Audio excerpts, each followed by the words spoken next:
هل تعلم أن مصفى الوند أول مصفاة نفطية نشئت في العراق وتقع في مدينة خانقين بمحافظة ديالى؟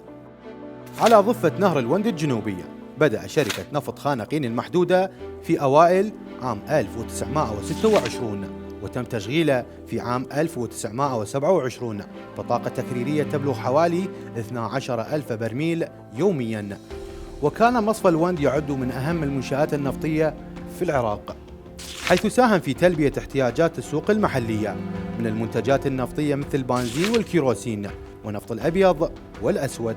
على الرغم من أهميته، توقف المصفى عن العمل في سبعينيات القرن الماضي وتم تفكيك معظم أجزائه، ومع ذلك هنالك جهود حثيثة لإعادة إحياء المصفى، إلا أن إعادة تشغيله قد تسهم في تحقيق الاكتفاء الذاتي من المنتجات النفطية ل3 محافظات بما في ذلك محافظة ديالى.